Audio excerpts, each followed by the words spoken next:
শাহাবুদ্দিন খান সাহেব বক্তব্য দিচ্ছেন। ধন্যবাদ জানাই, তার চমৎকার উপস্থাপনা দিয়ে মাতিয়ে রেখেছেন মোটামুটি, এবং আমাদেরকে সবাইকে খুব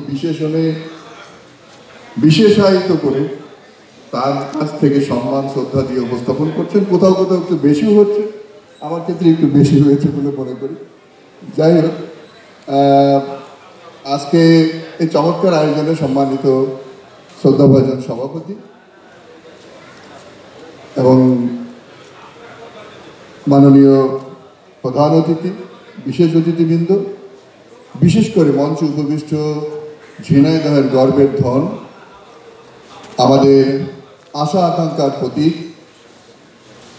যাদের প্রতি আমরা আমাদের শ্রদ্ধা, আমাদের আস্থা নিবেদন করে চেয়ে থাকি, আমাদের ঝিনাইদহের সার্বিক উন্নয়ন, অগ্রগতি সকল ক্ষেত্রে, সেই মাননীয় 4 জন এমপি মহোদয়বৃন্দ এবং অন্যান্য অতিথিবৃন্দ, ঝিনাইদহ সমিতির সাধারণ সম্পাদক উপস্থিত রয়েছেন আমাদের কুটু ভাই, এবং আজকে আমরা এখানে লক্ষ্য করছি যে আমাদের সর্বশ্রেণীরই বিশেষ প্রতিনিধিবৃন্দ সকল উপজেলা থেকে রয়েছেন, সামাজিক সাংস্কৃতিক সংগঠন রয়েছেন, আমাদের রাষ্ট্রের সরকারের কর্মচারীবৃন্দ রয়েছেন, বিভিন্ন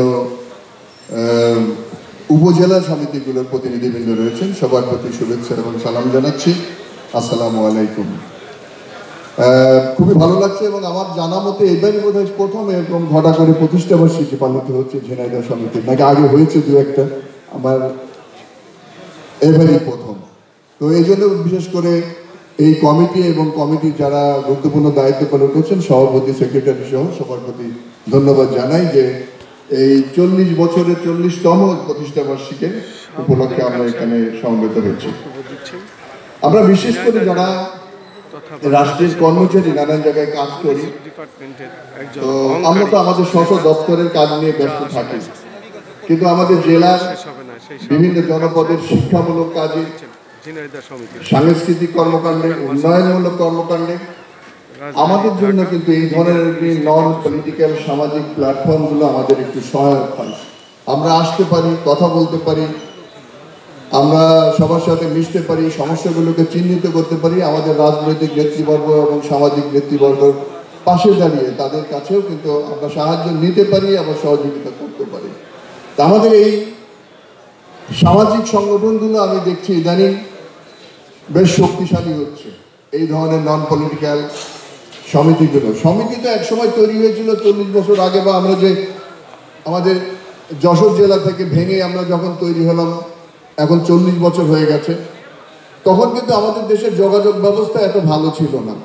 আমরা এখন 2 ঘন্টা 3 ঘন্টার মধ্যে ঝিনাইদহ চলে যেতে পারি। প্রবাসী বলতাম তখন আর কি, ঢাকাস্থ যারা চাকরি করতো, বাড়ি যেতে হলে পরে প্রোগ্রাম নিয়ে যেতে হতো, 8-10 ঘন্টা ডাকতো, টেলিফোনেও কোনো কমিউনিকেশন এরকম ছিল না, এরকম মোবাইলের যুগ ছিল না, কানেক্টিভিটি অত্যন্ত স্লথ ছিল। তখন কিন্তু আমাদের এই ঢাকায় থেকে, আমরা যারা ঢাকায় বসবাস করি, তাদের মধ্যে এক ধরনের সহযোগিতা বা সৌহার্দ্যের ক্ষেত্র তৈরি করে এটার মধ্যেই আমরা বেশিরভাগ সীমিত থাকতাম, আমাদের কল্যাণ কিভাবে নিশ্চিত করা যায়। আজকে কানেক্টিভিটি এত সহজ হয়েছে যে এটা ঝিনাইদহ আর ঢাকাস্থ আর ঝিনাইদহের মধ্যে কিন্তু খুব পার্থক্য নাই। যে কোনো কিছুতে অনুষ্ঠানে ডাক দিলে ঝিনাইদহ থেকে এক ঝাঁক চলে আসছে, আবার ঢাকায় যারা আছে তারও এক ঝাঁক একাকার হয়ে যাচ্ছে।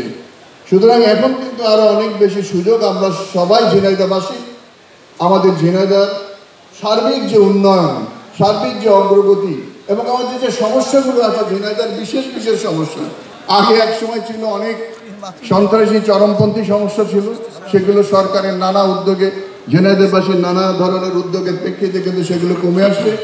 এরপরেও কিন্তু আমাদের বিভিন্ন ধরনের সামাজিক সমস্যাগুলো রয়েছে, উন্নয়নের সমস্যাগুলো রয়েছে, রেল লাইন আমাদের সেই সমস্যাগুলো রয়েছে। সার্বিকভাবে আমরা যদি আমাদের মধ্যে সৌহার্দ্য, আমাদের মধ্যে হৃদ্যতা, আমাদের মধ্যে যদি সামাজিকতা বৃদ্ধি পাই, নিশ্চিতভাবে আমরা ঝিনাইদহবাসী অগ্রগতি এবং উন্নয়নের পথে আরও এগিয়ে যাব। আমি ঝিনাইদহ সমিতির যারা কর্মকর্তা রয়েছেন তাদের সবার প্রতি শুভেচ্ছা জানিয়ে, এবং এই 40 বছর পূর্তি এই প্রতিষ্ঠা বার্ষিকীর দিনে সবাইকে শুভেচ্ছা জানিয়ে আমি আমার সংক্ষিপ্ত বক্তব্য শেষ করি। সবাই ভালো থাকবেন, সুন্দর থাকবেন, সুস্থ থাকবেন। আল্লাহ হাফেজ।